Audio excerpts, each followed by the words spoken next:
오늘 말씀은 에베소서 6장 10절에서 17절까지의 말씀입니다. 먼저 이 부분의 내용을 살펴보겠습니다. 주님 안에서 강건해지고 원수 마귀와 싸우기 위해서 하나님의 전신갑주를 입어야 합니다. 이는 악한 날에 능히 대적하고 모든 일을 행한 후에 굳게 서기 위한 것입니다. 진리로 허리띠를 띠고 의에 호심경을 붙이고 평안의 복음이 준비한 것으로 신을 신고 믿음의 방패와 구원의 투구와 성령의 검, 곧 하나님의 말씀을 가져야 합니다.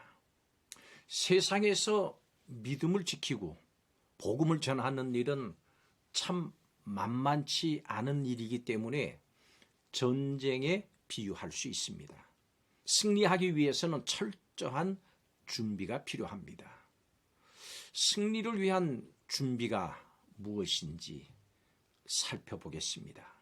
첫째로 이미 영적인 싸움이 시작된 것을 우리는 알아야 합니다. 군인들도 전쟁이 없는 평시에는 민간인들과 같은 일상생활을 해나갑니다. 그렇지만 전쟁이 시작되면 상황은 전혀 달라집니다. 전투가 벌어진 곳으로 완전히 무장한 후에 달려가야 합니다. 바울이 에베소서를 쓸 때도 그렇고 지금도 이 긴장을 늦출 수 있는 시기가 아닙니다. 때가 악합니다. 철저하게 무장하지 않으면 크게 피해를 입을 수밖에 없는 전시 상황이라고 하는 것을 알고 우리는 깨어 있어야 됩니다.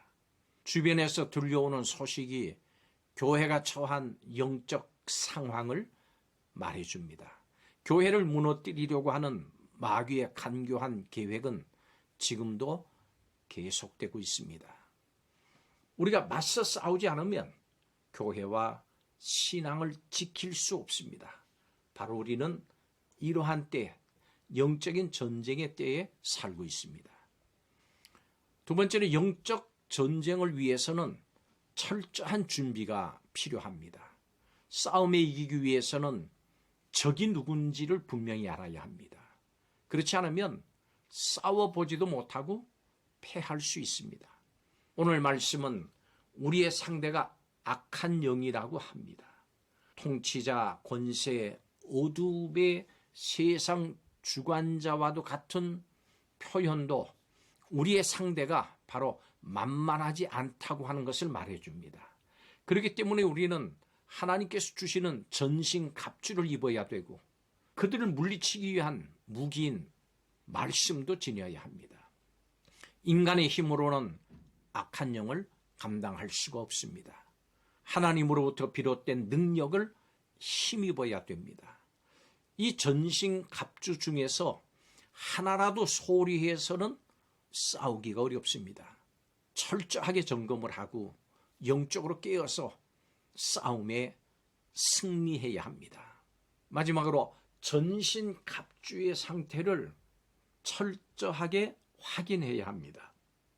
한 부분이 약하면 그곳을 공격받아서 지고 맙니다. 모든 부분을 철저하게 보호해야 합니다. 또 갖춰야 합니다. 방어만 해도 안 됩니다. 공격할 힘이 있어야 결국은 승리할 수가 있습니다. 하나님의 백성이 갖춰야 할 무기가 무엇인지 오늘 말씀은 잘 보여줍니다. 거짓 가르침으로 교회가 어려움을 겪는 경우가 많습니다. 복음을 부지런히 전하는 일은 우리의 사명입니다. 그렇기 때문에 이 복음, 말씀에 대해서 공격 무기에 대해서 잘 알아야 합니다. 어려움은 언제나 다가오기 때문에 그것을 극복할 만한 믿음도 준비하고 있어야 됩니다. 하나님 보시기에 성결한 교회와 성도가 되어야 됩니다. 우리가 승리할 수 있는 힘은 하나님의 말씀, 복음에서 나옵니다. 이것만이 공격 무기입니다. 모든 준비가 잘 되어 있는지 확인합시다.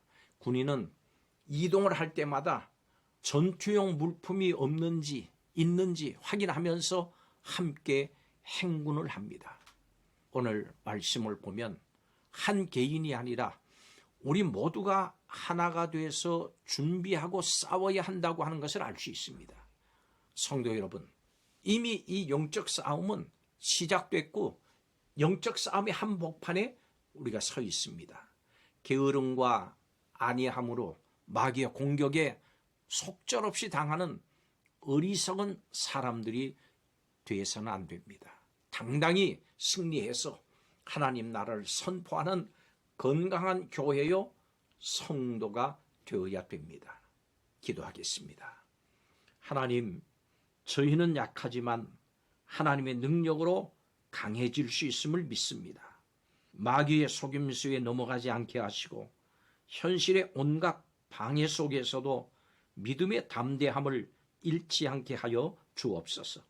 하나님께서 주신 전신갑주를 든든하게 입어서 모든 영적 전쟁에서 승리하는 기쁨을 누리는 교회와 성도들이 되게 하여 주시옵소서.